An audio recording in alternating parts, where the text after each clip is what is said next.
Ah, ok. Entonces, primeramente, pues, buenas noches para los que están en la plataforma. Ya les he saludado. Y para los que vienen entrando. Y también buenas noches para los que nos van a ver por medio de YouTube y de alguna otra red social que se publique. Les agradezco muchísimo el hecho de que hayamos podido estar acá y poder compartir un poco acerca de las pues, maravillas que encierra la escritura, cosas que son muy hermosas y que no deben dejar pasar, ¿verdad? Y pues ya vamos por capítulo 13 de Marcos, pues la misión que tiene esta plataforma, hasta donde yo sé, es poder comentar cada uno de los libros del Nuevo Testamento y ya se hizo con Mateo.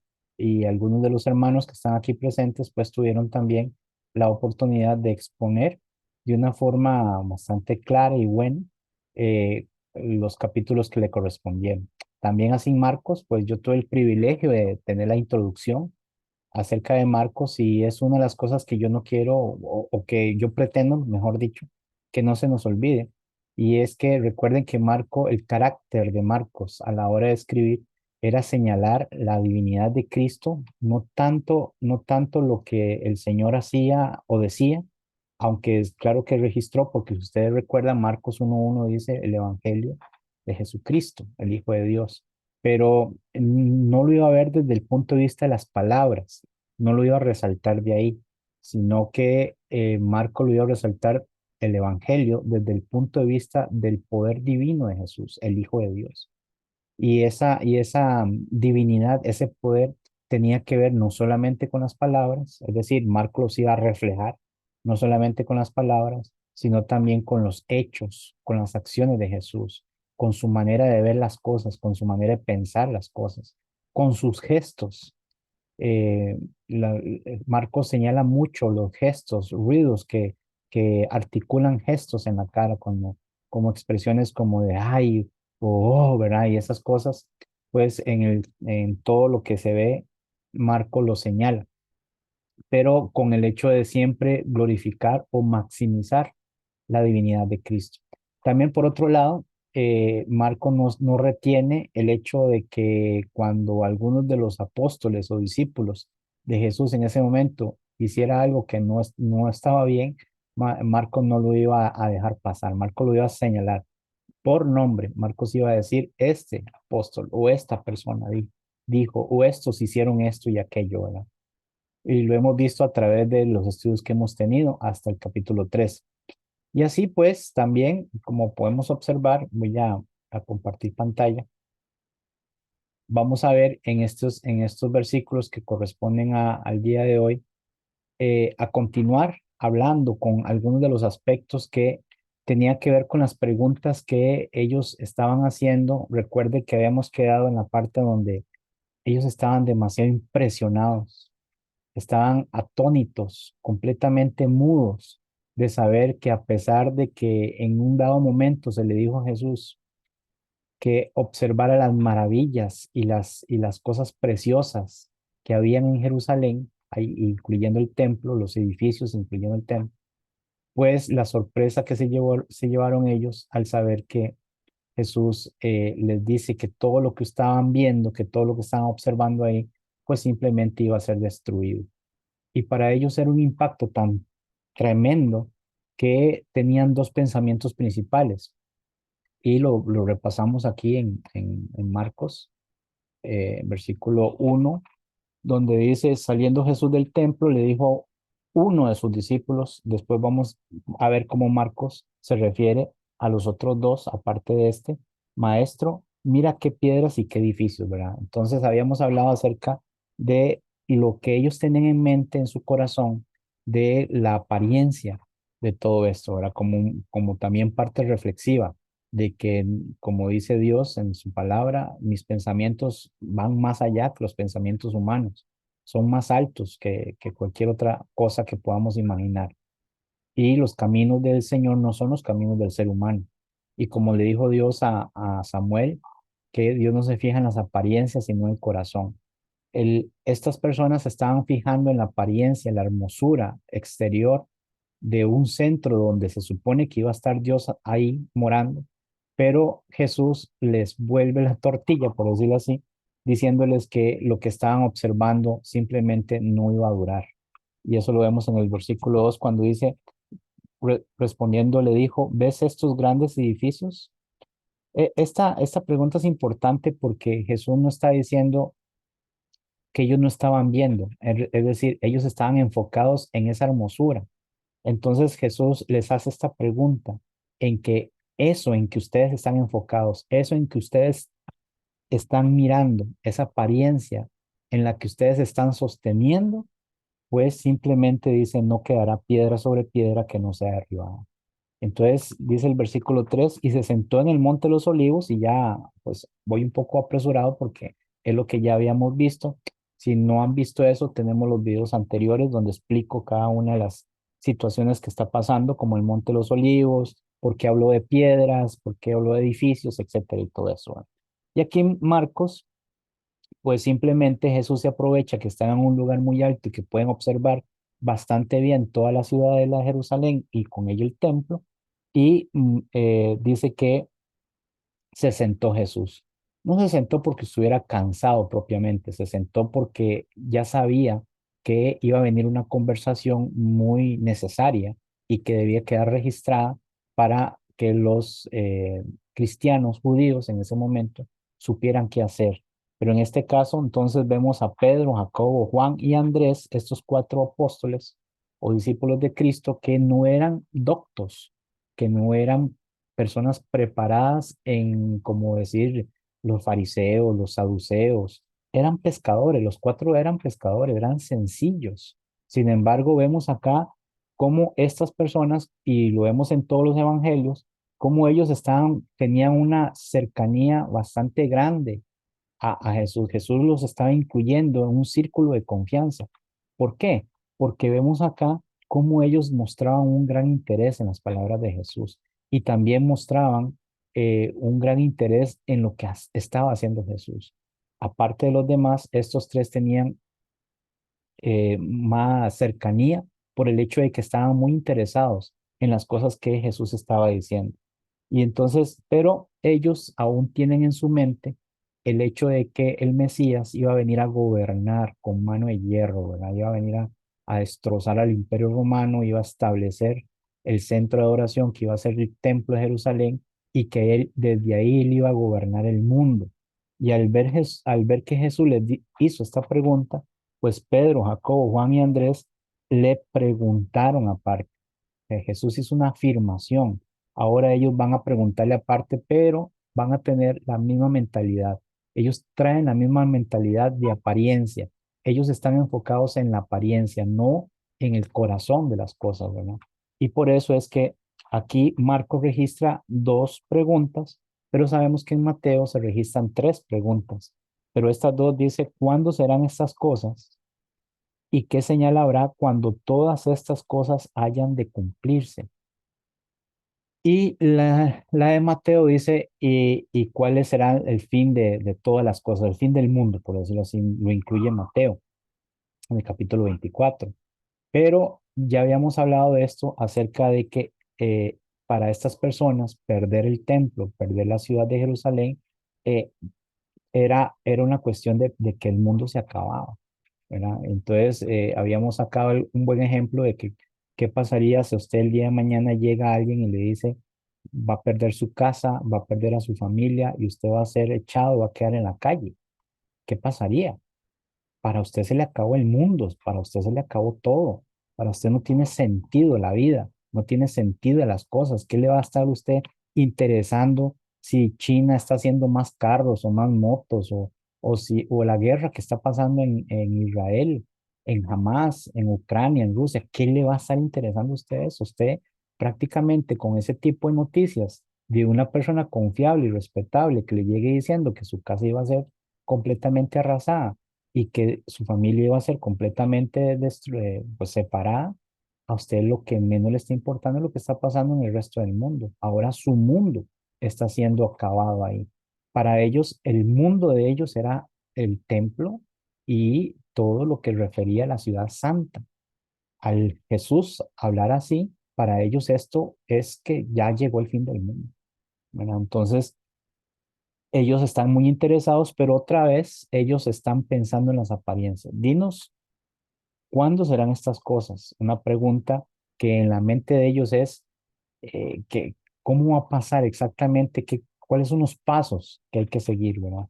¿Y qué señal habrá cuando todas estas cosas hayan de cumplirse? Otra pregunta que tiene que ver con el poder observar para poder tomar en cuenta cómo prevenir, pero no prevenir el escape, que es lo que vamos a ver, no prevenir el hecho de huir ante el peligro, sino cómo prevenir que esta destrucción pase. Cuando ellos hacen esas tres preguntas, y me gustaría, vamos a ver aquí un momentito, me gustaría, voy a pasar un momentito esto para acá, porque me está estorbando ahí la visibilidad. La idea es que en estas tres preguntas, como le estaba diciendo, en la que también hablaba del hecho de Mateo, y es que cómo iba a ser esto del fin del mundo, cómo iba a acabar la cosa, ¿verdad? Entonces ellos prácticamente están viendo la forma de que esto se puede evitar. Hoy no estamos tan lejos de la situación. Hoy las personas cada vez que escuchan de guerras, que escuchan de problemas, que escuchan cuando puede haber una aproximación de una cierta guerra que implica a Israel, como está pasando ahorita, la gente se asusta, la gente pregunta, bueno, ¿qué esto serán los señales de los tiempos del fin esto? ¿Verdad? Y cada generación siempre va a tener su parte en eso. Cuando vino la Segunda Guerra Mundial, la gente dijo, la Primera Guerra Mundial, cuando vino, la gente dijo, esto es el fin del mundo, ya aquí Cristo ya viene. Cuando se efectuó la Segunda Guerra Mundial, igual, ¿verdad? Esto es el fin del mundo, Cristo ya viene y ahorita vienen las señales que se van a hablar y todo esto y no pasó nada, ¿verdad? Hoy día las generaciones también siguen con eso, esperando que en las señales se pueda tener una oportunidad de librarse de las cosas. Es decir, es un poquito hipócrita, aunque no es que lo hacen al propio. Hay algunos que sí, pero la mayoría de gente se queda con cierta información y se vuelven un poco hipócritas, porque es como decir, yo voy a seguir haciendo mi vida como a mí me gusta, pero cuando vengan esas señales, yo cambio mi vida. ¿Para qué? Para poder ser salvo, para poder irme en el supuesto rapto que predican las iglesias evangélicas. Entonces es un poco de falacia ahí, ¿verdad? Es como decir, bueno, mientras no me descubran, yo voy a seguir pecando, voy a seguir haciendo eso que a mí me haga, me gusta, aunque si me descubren, yo sé que me va a ir muy mal. Un adulterio, un robo, un comportamiento inmoral, ¿verdad? Cualquiera de estas conductas que mientras no salgan a la luz, se siguen practicando, pero no es posible que se deje por temor a Dios o porque uno quiere agradarle a Dios, sino para que la gente no lo descubra. Entonces, eso es un poco de falacia, ¿no? Eh, Cuando la persona quiere seguir con su vida de pecado, pero sabe que en cualquier momento eso le puede traer problemas, incluso le puede separar de Dios para siempre, entonces claro que siempre se va a estar pendiente a señales o se va a estar pendiente a información para poder entonces ser una persona astuta, ser más astuto que Dios, ¿verdad? Entonces, bueno, me porto así, pero cuando hay ciertas señales cambio mi vida. ¿Por qué? Porque ya casi viene Cristo, entonces hay que cambiar su vida.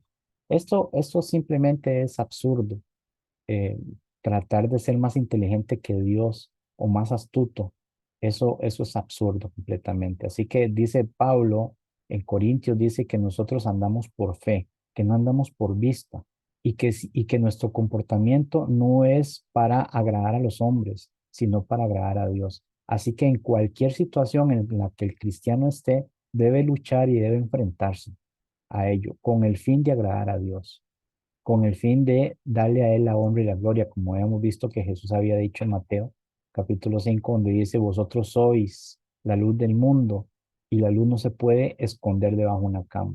Así alumbre vuestras buenas obras delante de los hombres para un propósito inicial y principal, para que Dios sea glorificado. Entonces el cristiano no le interesa. Hoy día no nos interesa para nada Bueno, si usted no está muy arraigado a eso, porque hay gente que salieron de sectas, salieron de iglesias evangélicas desde hace muchos años y están muy arraigados a eso.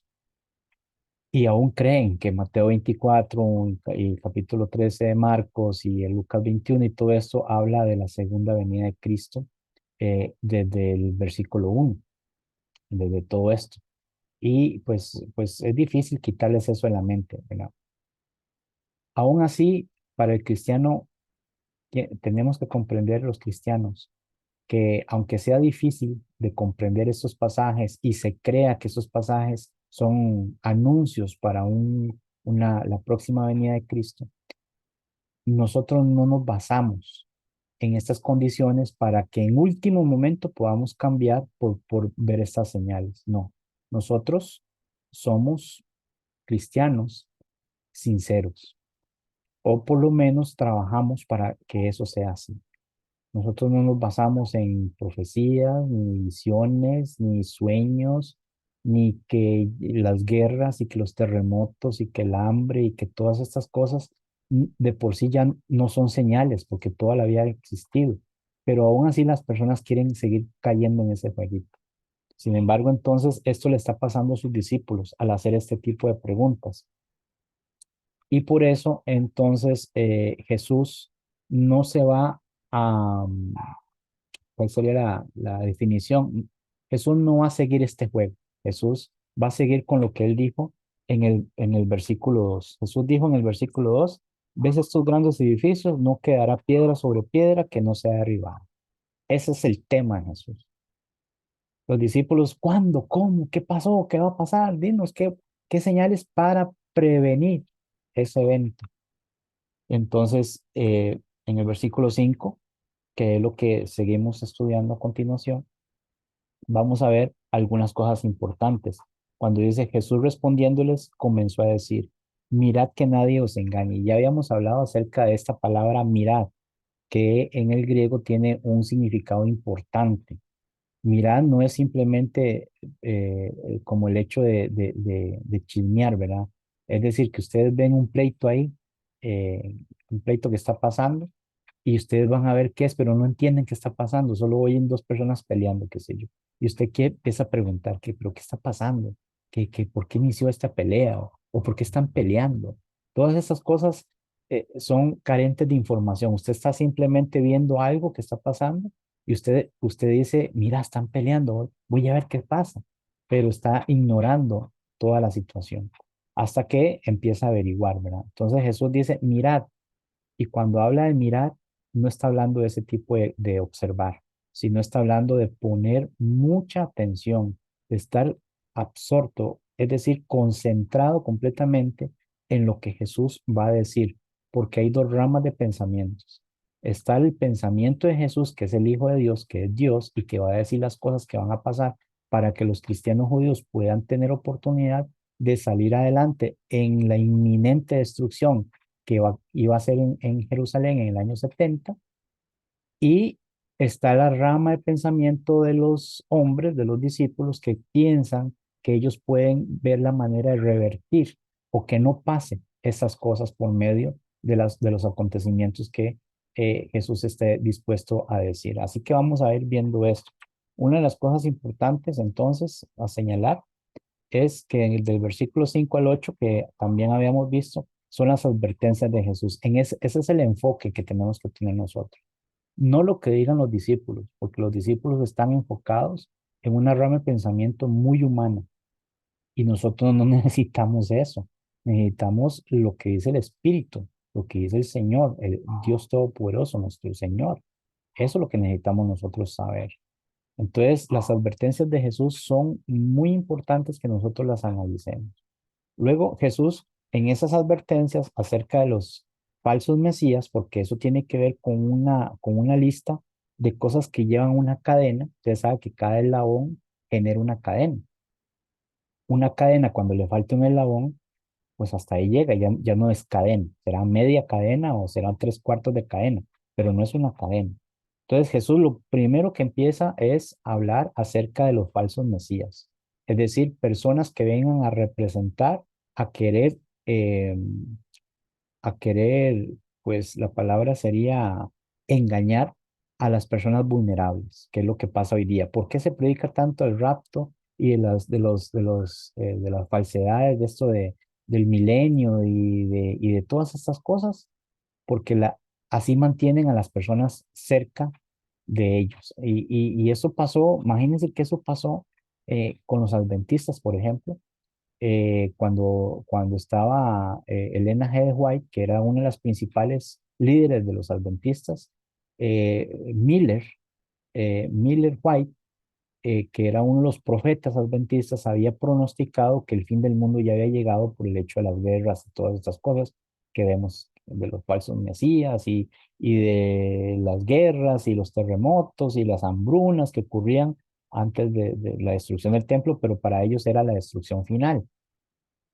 Y él había dicho, él había establecido la fecha. Así que muchos de estas personas adventistas vendieron sus propiedades, regalaron sus propiedades, dejaron sus trabajos, dejaron todo botado, se subieron al techo de los que ya no iban a hacer sus casas para esperar en la venida del Señor, la venida del Mesías. Y adivinen qué, no pasó.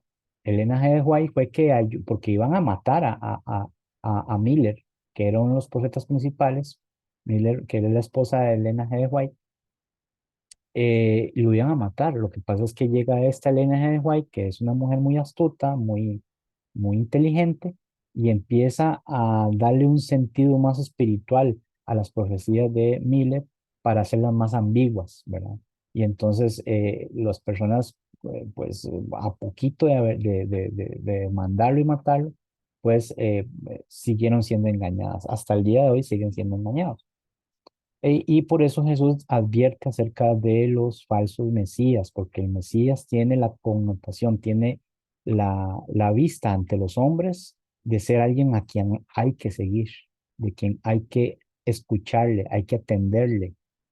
Y pues dice Jesús, si usted no presta atención, va a ser engañado por este tipo de personas. Guerras, terremotos, hambrunas, este tipo de cosas pasaron, pero es un tipo de lenguaje de los hebreos, un hebraísmo del Antiguo Testamento, aunque Flavio Josefo, un historiador de esa época, describió en la destrucción de Jerusalén que antes de eso hubieron eventos así, terremotos fuertes y todo esto.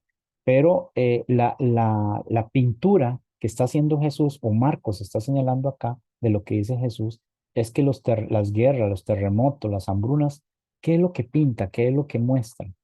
Felicidad, conformismo, ¿qué muestran cuando las personas están pasando por todo este tipo de desastres? Pues desesperación, confusión, muestra que no hay lugar a salvo. Entonces, esto es lo que está pasando. Lo que está pintando Jesús aquí es un cuadro aterrador, un cuadro de que nadie una persona cuando está en una situación difícil, no le da sueño, no come, porque no le da hambre, está vigilante, está atento a correr o pelear. Eso es lo que está pintando Jesús, como lo hizo Dios en la antigüedad cuando iba a ser Israel eh, perseguida y destruida por los babilonios, por los medopersas, por los griegos y todo esto, iban a ser conquistados. Hacía augurios o profecías o discursos de cosas terroríficas. Sin embargo, lo que podemos ver, a diferencia de lo que está diciendo Jesús, es que siempre habrían promesas de esperanza a pesar de lo oscuro que estuviera y lo feo que estuviera la situación de las profecías y cosas terribles, siempre había una promesa de volver, una promesa de restitución.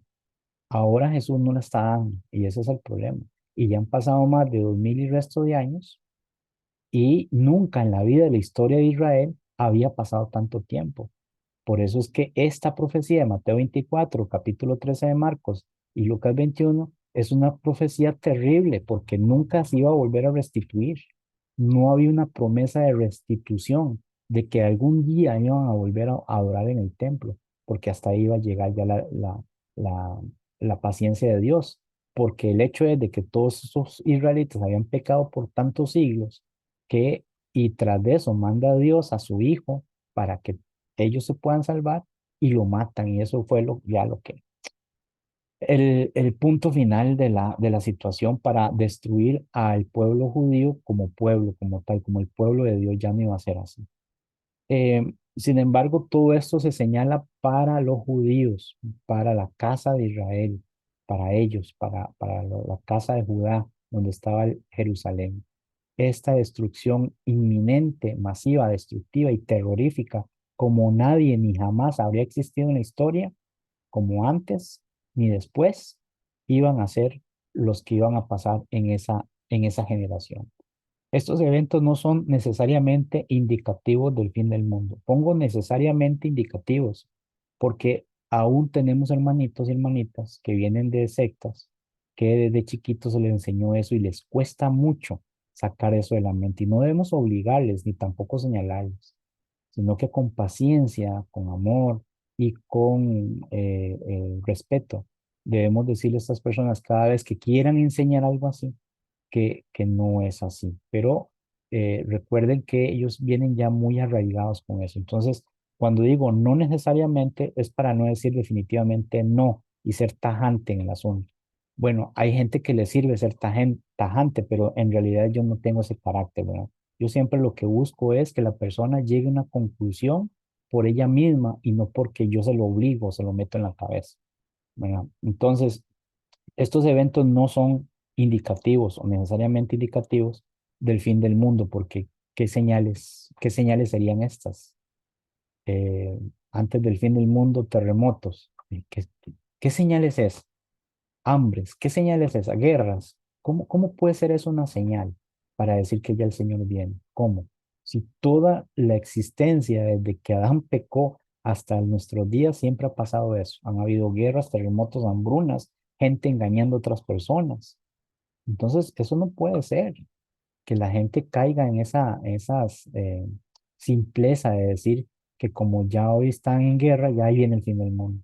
Y se van detrás de los profetas que lo que hacen es sacarle dinero a la gente, engañándolos, sino más bien dice principio de dolores. Y esto es lo que vemos en el pasaje de Marcos, cuando el Señor lo está diciendo, cuando dice, Jesús respondiendo les comenzó a decir, mirad, otra vez, pongamos mucha atención, que nadie os engañe. Primer punto, ustedes no pueden ser engañados porque si somos engañados, como lo está haciendo la gente ahora, entonces nunca vamos a tener una fe sólida, siempre vamos a ser ambiguos. Bueno, ok. Dice, porque vendrán muchos en mi nombre. La palabra nombre determina la autoridad y determina el ser, quién es. Ustedes me conocen a mí por el hermano Marvin, ¿verdad?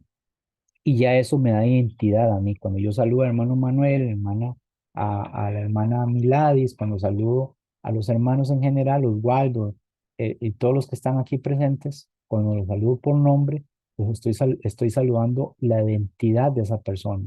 Esa persona tiene identidad. Si en este momento entra una persona que se llame 24, por ejemplo, veo a alguien que está ahí en el Zoom que dice 24, yo no puedo identificar a esa persona, no sé si es una persona siquiera. Aunque la persona me responda y diga soy 24, no hay identidad ahí, no hay identidad. Incluso hoy día es porque los nombres se ponen y ya, pero en los tiempos de Jesús y en el Antiguo Testamento, un nombre tenía un significado propio. Por ejemplo, Jesús, el nombre Jesús significa Jehová es salvación o Jehová salva. ¿Por qué? Porque el nombre identificaba a la persona y su hecho, lo que hacía, ¿verdad?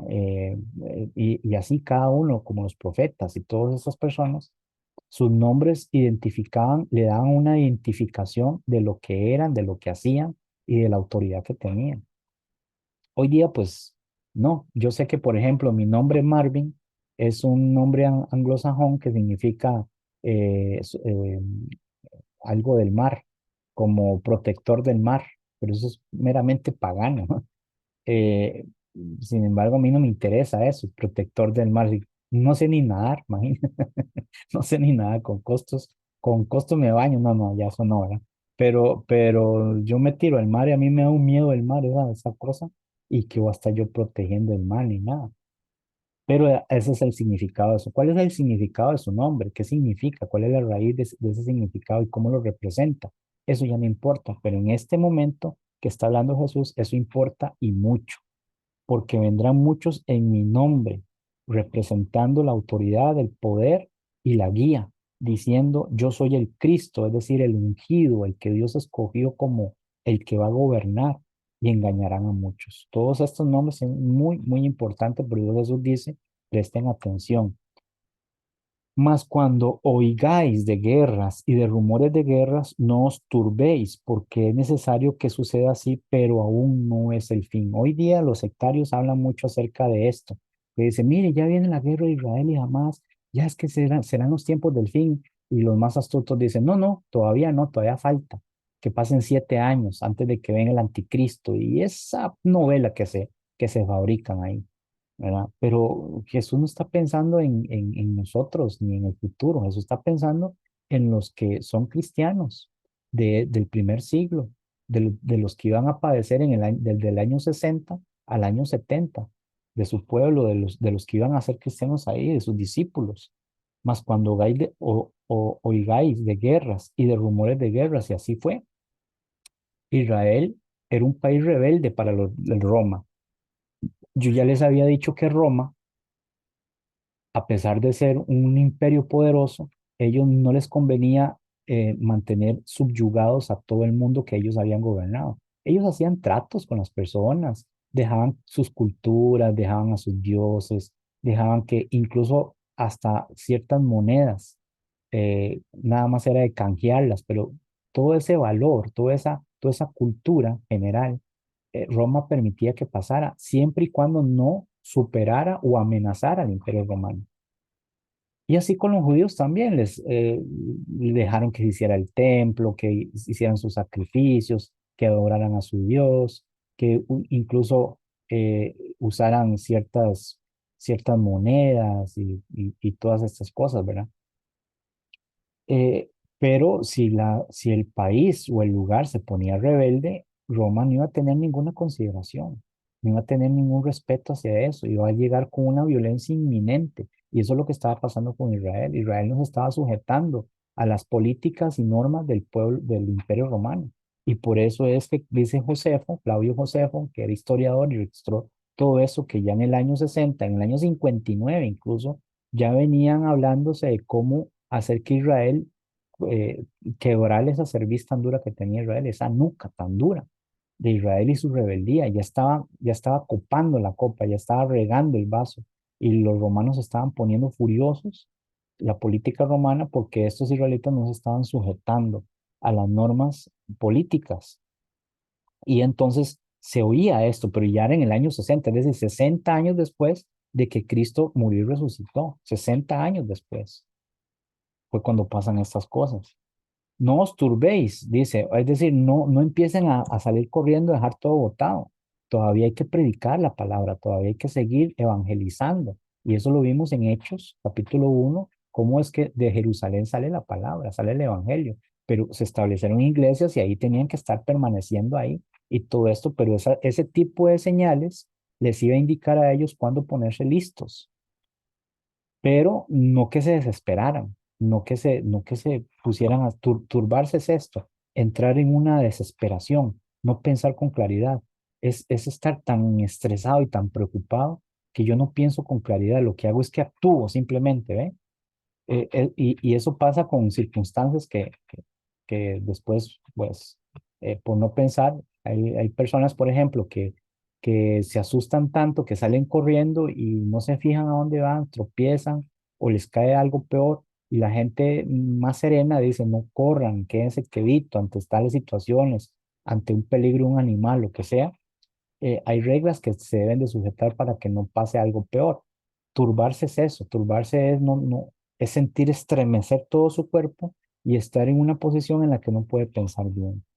Entonces dice Jesús, aunque ustedes escuchen esto no es que ya, sino que dice, ¿por qué es necesario que suceda así? Porque ya Dios, como Él es Dios, Él sabía que así iba a pasar. pero aún no es el fin. Estas cosas son principios de dolores, como dicen más adelante o dicen los otros capítulos como Mateo 24 o Lucas también 21. Dice, porque se levantará nación contra nación y reino contra reino. Esto también es un lenguaje hebraico, un lenguaje de profecía, pero también pasó. Las naciones estaban, nación contra nación conlleva eso, de que no se estaban poniendo de acuerdo, de que hay cierta rebeldía. Y reino contra reino, porque recuerden que, por ejemplo, Herodes, que era el rey de Judea, a él se le catalogaba como rey, aunque no era judío, era edomita, pero había un rey ahí. Por eso es que él se puso muy celoso cuando los magos llegaron y le dijeron, los sabios, dijeron, venimos a adorar al rey de Israel o de Judá.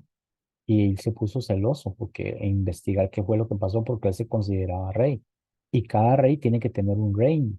Así que cada situación en la que estaban pasando, pues Roma respetaba los reinos, pero recuerden que no iba a permitir que ningún reino estuviera en contra de eso o en contra de su política. Y habrán terremotos en muchos lugares, y habrán hambres y alborotos. Principio de dolores son estos, dice Jesús. Ahí está la frase. Este principio de dolores no es el fin ya, sino que son acontecimientos que no iban a darnos calma, como que Jesús hubiera dicho, cuando hay prosperidad, hay riqueza, hay vacaciones, vamos a la playa a tomar el sol y andar caminando por la playa, todo eso que me invita a mí a sentirme bien, a sentirme contento. Hay comida, hay sueñito, ¿verdad? Eso me hace sentir bonito. Pero cuando a mí me dicen pleitos, guerras, hambres, terremotos, alborotos y todo eso, pues ahí sí ya no me pone bonita la situación. Ya me pone pues a pensar bastante. Pero eso sería un principio de dolores. Son estos, dice Jesús. Es decir, viene, pero todavía no. Pero mirad por vosotros mismos. Esto es una cosa, esta frase, mirad por vosotros mismos. Esta es una frase muy interesante porque es, es exactamente lo que pasa hoy en día. Muchos, y estoy hablando de las familias, presten atención familias, los cabeza de hogar, las madres, esposas, esposos, hijos. Muchas veces sacrificamos a nuestra familia y la ponemos en un segundo lugar por asuntos de la iglesia, por asuntos de la predicación, por asuntos del evangelismo. A veces toleramos, toleramos a personas majaderas o malcriadas solo porque no son cristianos. Y es que ellos viven en un mundo de ignorancia, pero somos muy estrictos con nuestra familia. Somos muy estrictos con los nuestros. Somos muy tajantes.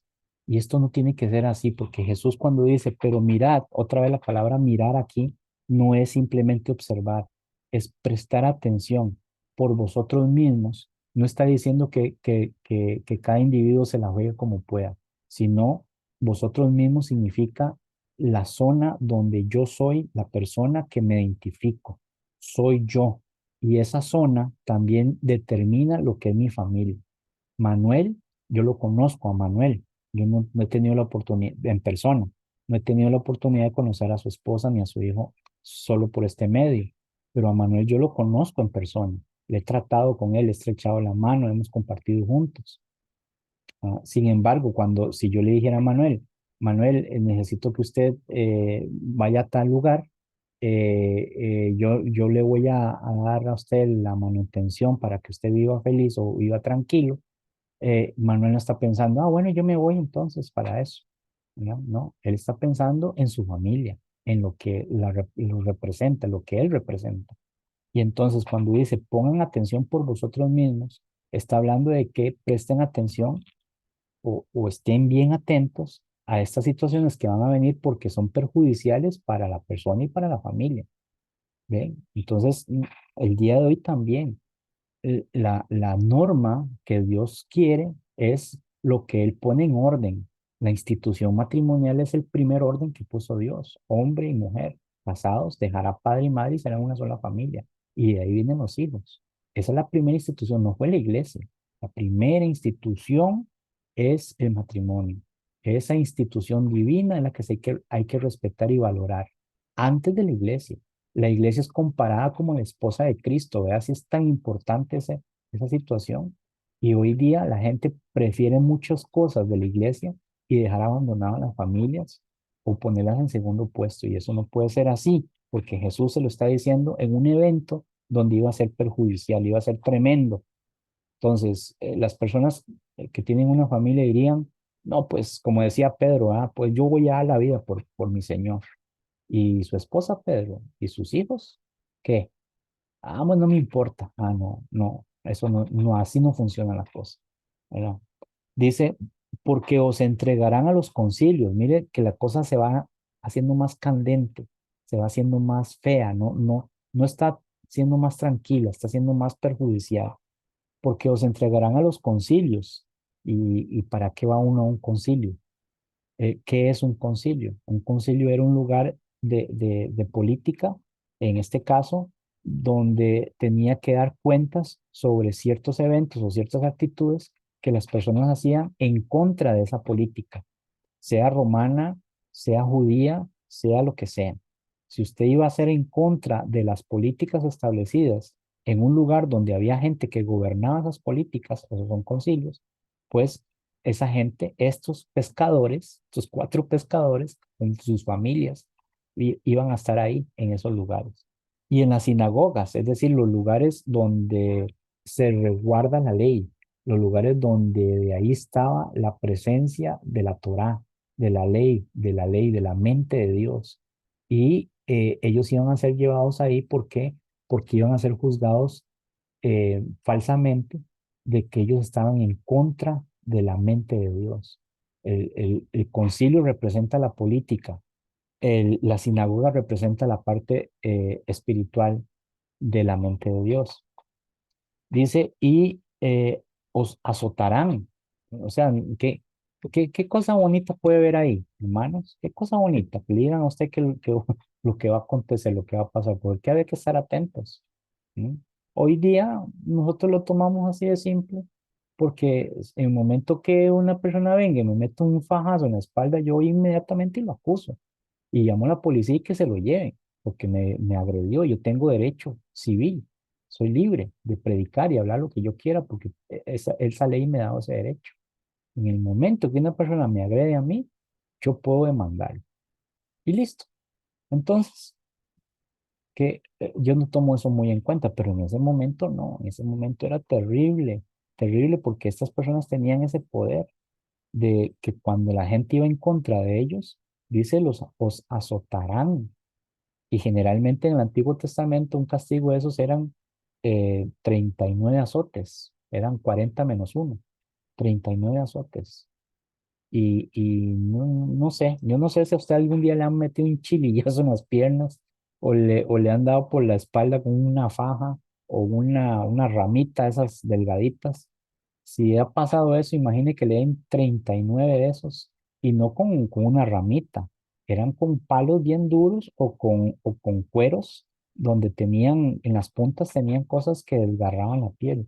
No era nada fácil, no era nada bonito. Hoy tenemos crema rosa. Puede ir a la farmacia, si se quemó, échese cremita rosa, ahí en la farmacia venden y barata, ¿verdad?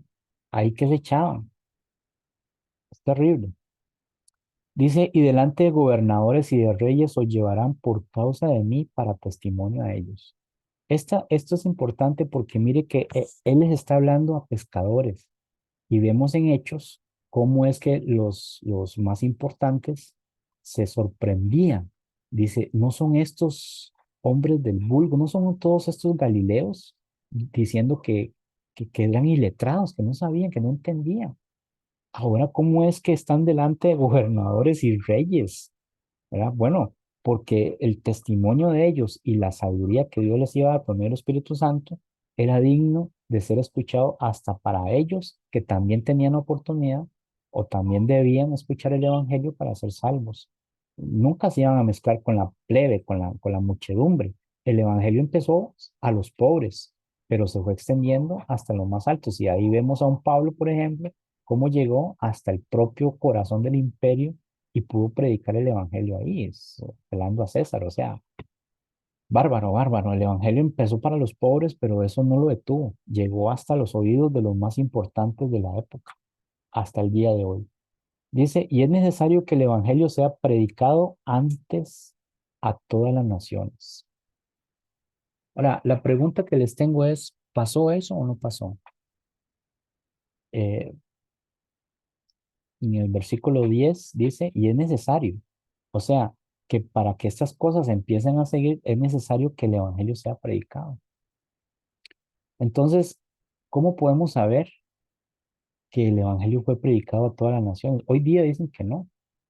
Hoy día dice que no pasó así, pero no es verdad, porque no está hablando no está hablando de la situación geográfica que conocemos hoy en día. Hoy tenemos Google Maps, tenemos Internet, tenemos satélites, tenemos mapas digitales, GPS. Entonces Jesús no tenía su mente ahí, aquí. Jesús tenía la mente de lo que conocían ellos como mundo. Por eso, por ejemplo, vemos en lo que dice Pablo en algunos pasajes que nos ayudan a comprender esto. Por ejemplo, en Romanos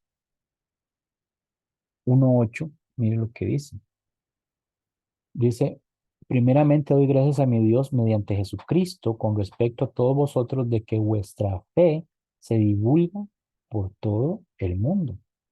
Todo lo que ellos conocían como mundo, donde habían gente, donde había personas, ya el Evangelio ya había llegado. Ya el Evangelio ya había llegado. Recuerde que en Hechos capítulo 1 capítulo 2 cuando vino el Espíritu Santo, quienes les oían hablar en sus lenguas? Eran personas que venían de todos los lugares a adorar en el templo. Y entre ellos también romanos, ¿verdad? En el 16 Romanos 16:19 mire lo que dice. Porque vuestra obediencia ha venido a ser notoria a todos, así que me gozo de vosotros, pero quiero que seáis sabios para el bien e ingenuos para el mal, notoria a todos.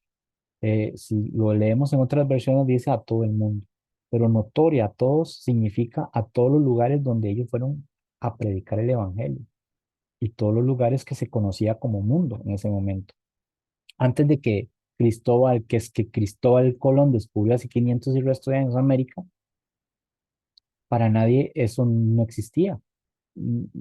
Para los que existían era para Europa y todo ese continente ahí, ¿verdad? Y eso no existía. Pero descubren América y ya hay más mundo, ¿verdad? Y ahora sí se puede hablar de más mundo. Y aún así, hoy por hoy, podemos dar por sentado que el Evangelio se ha predicado en todo el mundo conocido, lo que conocemos hoy como mundo, ya. El Evangelio ha llegado a todos los rincones. Pero, ¿y eso qué? ¿Eso qué quiere decir? ¿Que entonces ya viene el fin o que eso es una señal? No, no. Simplemente que en el año 60, el año 70, de la destrucción de Jerusalén, esos iban a ser eh, condicionadores o iban a ser señales para ellos, para que ellos pudieran escapar y estar a salvos, porque Dios iba a proteger a los suyos, porque iba a venir esa destrucción masiva. Pero hoy día, ¿qué clase de destrucción masiva antes de la venida de Cristo va a haber para que nos anuncie a nosotros que qué? Ellos, ni siquiera ellos tenían todo el evangelio revelado, todos los 27 libros no estaban revelados. Había mucho que decir, mucho que hacer, mucho que predicar. Nosotros tenemos toda la revelación, desde Génesis hasta Apocalipsis. Conocemos toda la verdad. Entonces, para nosotros, ¿para qué tienen que haber señales para nosotros? ¿De qué? Si ahí en la Biblia encontramos todo lo necesario para poder estar listos el día en que Jesús vuelva a esta tierra de nuevo. Colosenses capítulo 1, mire lo que dice Colosenses capítulo 1, versículo 6. Dice que ha llegado hasta vosotros, así como a todo el mundo, hablando del evangelio, de la predicación, y lleva fruto y crece también en vosotros desde el día que oísteis y conociste la gracia de Dios en verdad. Todo el mundo, ahí está. Pablo ya lo refirió, ya Pablo lo dijo. Y hay muchos otros pasajes que hablan de eso, acerca de que la predicación y la situación que iba a pasar en Israel, de la persecución y todo, iban de la mano. La predicación del evangelio más la persecución, y tratar de destruir todo eso, empezando por el lugar santísimo, el lugar santo, pues, de Jerusalén, iban de la mano. Antes de que venga el fin de la nación judía, que ya no iba a ser restituida nunca más, pues el evangelio ha de ser predicado a todas las naciones del mundo de aquel entonces. Bueno, y eso se cumplió en el año 70 cuando se destruyó Jerusalén y se destruyó todo. Es más, vemos aquí en Hechos, como un dato más cercano antes de lo que dijo Pablo, que Lucas registra acá en Hechos, ahora que se me acaba de venir, Hechos capítulo 8 versículo 1 donde dice, y Saulo consentía en su muerte, hablando de Esteban, dice, y en aquel día hubo una gran persecución contra la iglesia que estaba en Jerusalén, y todos fueron esparcidos por las tierras de Judea y de Samaria, salvo los apóstoles. Y hombres piadosos llevaron a enterrar a Esteban e hicieron gran llanto sobre él. Y Saulo asolaba las iglesias y entrando casa por casa arrastraba a hombres y mujeres y los entregaba en la cárcel. O sea, añádele más, eh, consintieron en que crucificaran al Hijo de Dios y ahora están persiguiendo su iglesia. O sea, estas personas estaban sentenciadas ya. Eso iba, ya esto no tenía solución. Pero los que fueron esparcidos, dice, iban por todas partes anunciando el Evangelio. Entonces, para cuando viene esa destrucción inminente, ya todo esto del Evangelio y la palabra de Dios ya era algo de conocimiento de todos en total. Así que todo esto que vemos acá, eh, aunque ya vimos el 9 y 10 también, tiene que ver con todas estas advertencias y estas señales que tienen que ver con la destrucción del templo y de Jerusalén. Nunca aquí hay cabida para señalar tan siquiera de que esto ya es o va a ser una señal para antes de la venida de Cristo. Y mucho menos la fantasía que se dice que esto no es para la segunda venida, sino para un rapto, sino para que Jesús venga y establezca su reino. Todavía ellos están esperando el reino como los judíos están esperando el Mesías. El Mesías vino hace 2000 años, que es Jesús. Y el reino lo estableció en el año 33 cuando se predicó el Evangelio, cuando lo registra Lucas en Hechos. Estableció ahí. Ya esos dos eventos ya pasaron hace 2000 años que están esperando ellos. Ahora, si ustedes piensan bien, la gente fantasiosa dice que va a venir un anticristo, un ser poderoso, y que va a poner su trono en Jerusalén. Oye la fantasía, en Jerusalén, y que él por medio de engaños astutos va a engañar a la humanidad pensando de que él eh, va a tomar el puesto de Dios, siendo el anticristo. Y entonces ahí es donde va a venir la gran tribulación y ahí es donde va a venir mucho sufrimiento y vienen estas señales para eso. Antes de que venga Jesús y establezca su reino por 1000 años, para que después también todo ese reino se vaya para el cielo. ¿Dónde, hermanos? Un solo pasaje que tenga coherencia a lo que estamos viendo, que diga estas fantasías que ellos están hablando. No hay. Si yo puedo hablar de extraterrestres, puedo hablar de reptilianos si quiero, y todo lo puedo sacar de la Biblia, pero un poquito aquí, un poquito allá, armo como una plasticina y armo un hombre de paja. Pero coherencia, estas son cartas, las cartas de Marcos, son cartas y las cartas tienen que leerse completamente. Y estas cartas, si se leen completamente, vemos hasta el momento que todo lo que Jesús está refiriéndose a señales y a destrucciones, guerras, falsos mesías, terremotos, hambrunas, etcétera, hasta ahora está calzando perfectamente bien a la destrucción de Jerusalén, cosa que pasó en el año 70. Muchas gracias, hermano, hasta aquí. Entonces.